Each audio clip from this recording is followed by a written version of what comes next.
ಅಧಿವೇಶನಕ್ಕೆ ಮುತ್ತಿಗೆ ಹಾಕಲು ಬಂದಿದ್ದಂತಹ ನೂರಾರು ರೈತರನ್ನ ಪೊಲೀಸರು ಬಂಧಿಸಿ ಹತ್ತಿರದ ಗ್ರಾಮವೊಂದರಲ್ಲಿ ಕೂಡಿ ಹಾಕಿದ್ದಾರೆ. ಹಾಸನ ಮತ್ತು ಶಿವಮೊಗ್ಗದಿಂದ ಬಂದಿದ್ದ ನೂರಾರು ರೈತರನ್ನ ತಿಂಡಿ ಕೊಡಿಸುವುದಾಗಿ ಹೇಳಿ 4 ಬಸ್ಗಳಲ್ಲಿ ಕರೆದುಕೊಂಡು ಹೋದ್ರು.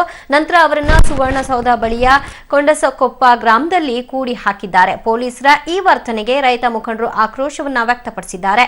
ಮುನ್ನೆಚ್ಚರಿಕಾ ಕ್ರಮವಾಗಿ ಸುವರ್ಣಸೌಧದ ಸುತ್ತಮುತ್ತ 10 ದಿನ ನಿಷೇಧಾಜ್ಞೆ ಜಾರಿಗೊಳಿಸಲಾಗಿದೆ. ಅಲ್ಲದೆ ಸುವರ್ಣಸೌಧದ ಬಳಿ 150 ಸಿಸಿಟಿವಿ ಕ್ಯಾಮೆರಾ ಅಳವಡಿಕೆ ಮಾಡಲಾಗಿದೆ.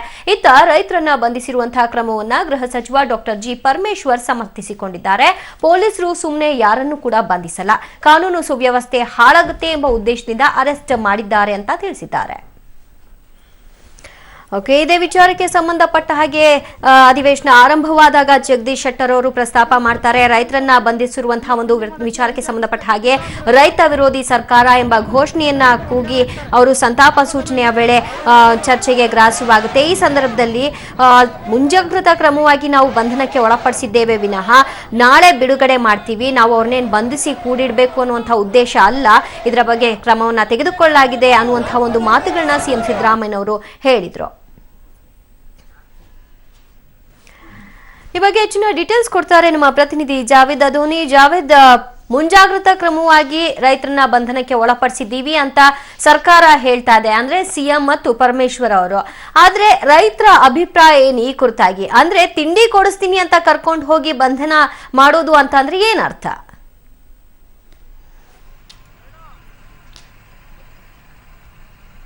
ದಿವ್ಯಾ, ಏನಂತ ಹೇಳಿದ್ರೆ ಇವತ್ತು ಸುವರ್ಣಸೌಧದಲ್ಲಿ ಏನು ಅಧಿವೇಶನ ನಡೀತಾ ಇದೆ, ಈ ಅಧಿವೇಶನಕ್ಕೇನು ರಾಮನಗರ ಹಾಗೂ ಹಾಸನ ಜಿಲ್ಲೆಯಿಂದ ಏನು ರೈತರು ಬಂದಿದ್ದಾರೆ, ನಮಗೆ ಸಾಲನ್ನ ಮನ್ನಾ ಮಾಡಬೇಕು, ಬರ ಪರಿಹಾರವನ್ನು ಕೊಡಬೇಕು ಅನ್ನುವಂತ ಒಂದು ಆಗ್ರಹದಿಂದ ಬರ್ತಾ ಇದ್ದಾರೆ.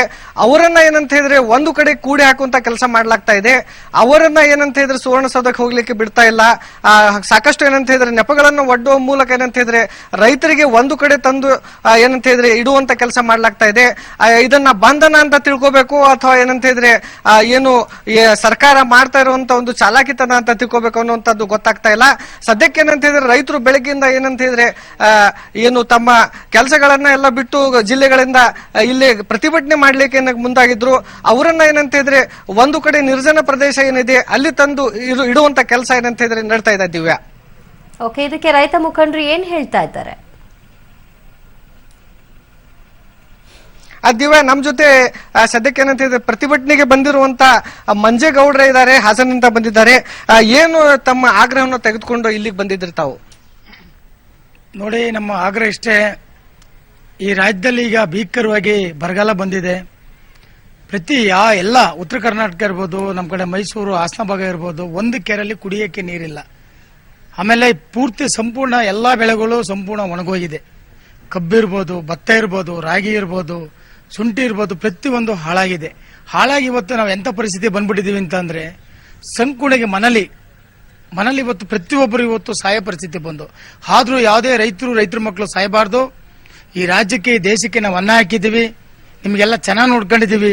ಇಂಥ ಟೈಮಲ್ಲಿ ಬರಗಾಲ ಅಂತ ಪರಿಸ್ಥಿತಿಯಲ್ಲಿ ನಮ್ಮನ್ನ ಇವತ್ತು ನಮ್ಮ ಹಕ್ಕನ್ನ ಕೊಡ್ರಿ ಅಂತ ಕೇಳಕ್ ಬಂದ ನಾವು.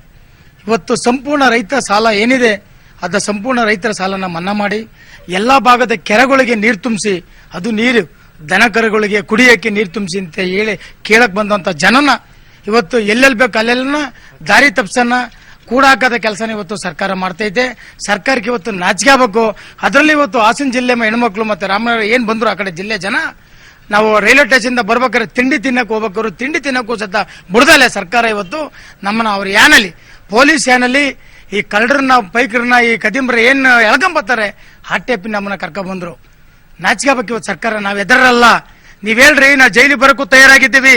ನಿಮ್ಮನ್ನ ಹಿಂಸೆ ಮೇಲೆ ಎಳ್ಕೊಂಡ್ಬಂದು ಯಾವ್ದೋ ವಿಧಾನಸೌಧ ಎದುರುಗಡೆ ಯಾವ್ದೋ ಒಂದು ಬಾರೆ ಮೇಕ್ ತಂದು ನಮ್ಮನ್ನ ಈ ಸುತ್ತಲೂ ಒಂದು ತಂತಿ ಬೇಲಿ ಟೈಪ್ ಹಾಕಿ ಇದೇ ಒಂದು ಜೈಲು ಅಂತ ಕೂಡಾಕ್ತೀರ ಅಂದ್ರೆ ನಿಮ್ಗೆ ಇವತ್ತು ನಾಚಿಕೆ ಆಗ್ಬೇಕು. ಇವತ್ತು ನಮ್ಮನ್ನ ತಗೊಂಡೋಗ್ರಿ, ಇಲ್ಲ ಬಳ್ಳಾರಿ ತಗೊಂಡೋಗ್ತೀರಾ, ಯಾವ ಜೈಲಿ ತಗೊಂಡೋಗ್ತೀರಾ ತಗೊಂಡೋಗಿ ನಾವು ತಯಾರಾಗಿದ್ದೀವಿ.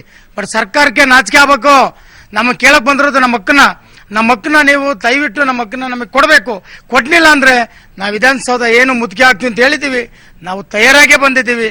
ನೀವು ಸರ್ಕಾರ ತಯಾರಾಗಿ ಅದೆಷ್ಟು ಜನ ಕೂಡ್ತೀರಾ ಅದೆಷ್ಟು ಜನ ಮಾಡ್ತಾರೆ ಮಾಡಿ ನಾವು ತಯಾರಾಗಿ ಬಂದಿದ್ದೀವಿ, ತಯಾರಿದ್ದೀವಿ. ನಾವು ಈಗಾಗಲೇ ಏನಂತಿದ್ರೆ ಎಲ್ಲಾ ತಯಾರಿಯನ್ನು ಮಾಡ್ಕೊಂಡೇ ಬಂದಿದ್ದೀವಿ. ಸರ್ಕಾರ ಎಷ್ಟೇ ನಮ್ಮನ್ನ ಬಂಧಿಸುವಂತ ಪ್ರಯತ್ನ ಮಾಡಿದ್ರು ನಾವು ಬಿಡುದಿಲ್ಲ ಅನ್ನುವಂತ ಮಾತನ್ನ ರೈತರು ಹೇಳ್ತಾ ಇದಾರೆ. ದಿವ್ಯಾ, ಅಲ್ಲಿ ಹೆಣ್ಮಕ್ಳು ಕೂಡ ಇದ್ದಾರೆ ಅಂತ ಅನ್ಸುತ್ತೆ ಜಾವೇದ್, ಅವ್ರನ್ನ ಮಾತನಾಡ್ಸ್ಲಿಕ್ಕಾಗತ್ತೆ. ಯಾಕಂದ್ರೆ ಪುರುಷರ ಜೊತೆಗೆ ಹೆಣ್ಮಕ್ಳನ್ನು ಕೂಡ ಕರ್ಕೊಂಡ್ ಬಂದು ಈ ರೀತಿ ಬಂಧನಕ್ಕೆ ಒಳಪಡಿಸೋದು ಅಂತ ಅಂದ್ರೆ ಅದರ ಬಗ್ಗೆ ಅವರ ಆಕ್ರೋಶದ ಮಾತುಗಳೇನಾಗಿದೆ? ನಿಜವಾಗ್ಲೂ ದಿವ್ಯಾ, ಈಗ ನಮ್ಮ ಜೊತೆ ಮಹಿಳೆಯರು ಕೂಡ ಇದ್ದಾರೆ, ಮಹಿಳೆಯರು ಕೂಡ ಇದ್ದಾರೆ. ಅವ್ರು ಏನ್ ಹೇಳ್ತಾರೆ ನೋಡೋಣ. ಏನು ತಾವು ಕೂಡ ಏನಂತಿದ್ರೆ ಹೋರಾಟಕ್ಕೆ ಇಳಿದಿದ್ರೆ ಯಾವ ರೀತಿಯಾದಂತ ಹೋರಾಟ ಹೋರಾಟಕ್ಕೆ ಬೇಕೇ ಬೇಕು ಅಂತ ನಾವು ಬಂದಿರೋದು, ನಮ್ಮ ಸಮಸ್ಯೆನ ಉಳಿಸ್ಕೋಬೇಕು ಅಂತಲೇ ಬಂದಿರೋದು.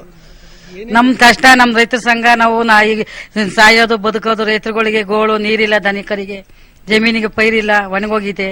ಇಷ್ಟೆಲ್ಲ ಹೋರಾಟ ಮಾಡ್ಬೇಕು, ನಾವು ಮುಂದೆ ನುಗ್ಗಬೇಕು ಅಂದ್ರೆ ನಾವು ಬಂದು ಇಂಥ ಕಷ್ಟ ಕೇಳ್ಕೊತಿರೋದು. ಇವ್ರು ಬಿಡ್ತಾ ಇಲ್ಲ ನಮ್ಗೆ, ಸರ್ಕಾರ ನಮ್ಮ ತಡೆ ಆಗ್ತೈತಿ.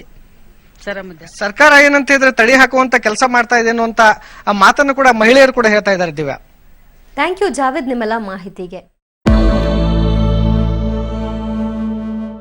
ಟಿಪ್ಪು ಜಯಂತಿ ಮಾಡಿದ್ದರಿಂದ ರಾಜ್ಯ ಸರ್ಕಾರಕ್ಕೆ ಬಂದಿದ್ದೇನು ಅನ್ನೋದು ನನಗೆ ಗೊತ್ತಿಲ್ಲ. ಕಾರಣ ಪಾರಂಪರಿಕವಾಗಿ ಚರಿತ್ರೆ ಭಾಗಗಳೇ ಭಾರತದ ಚುನಾವಣಾ ಚರಿತ್ರೆಯಲ್ಲಿ ನೋಡುವುದಾದರೆ ಸಾಮಾನ್ಯವಾಗಿ ಅಲ್ಪಸಂಖ್ಯಾತರು ಕಾಂಗ್ರೆಸ್ ಜೊತೆಯೇ ಇದ್ದಾರೆ. ಹಾಗಾಗಿ ಅವರ ಜೊತೆಯೇ ಇರುವವರನ್ನ ಮತ್ತೆ ಅವರನ್ನೇ ಮೆಚ್ಚಿಸಲು ಯಾಕೆ ಮಾಡ್ತಾರೆ ಅನ್ನೋದು ಒಂದು ಆರೋಪ. ಒಂದು ಬ್ರೇಕಿಂಗ್ ನ್ಯೂಸ್ ಇದೆ. ಯಲ್ಲಪ್ಪ ಮೃತದೇಹ ತಿಪ್ಪಗೊಂಡನಹಳ್ಳಿ ಜಲಾಶಯದಲ್ಲಿ ಈಗ ಪತ್ತೆಯಾಗಿದೆ ಅನ್ನುವಂತ ಬ್ರೇಕಿಂಗ್ ನ್ಯೂಸ್ ಸಿಗ್ತಾ ಇರುವಂತದ್ದು. 2 ದಿನಗಳ ಬಳಿಕ ಯಲ್ಲಪ್ಪನ ಮೃತದೇಹ ಪತ್ತೆಯಾಗಿದೆ.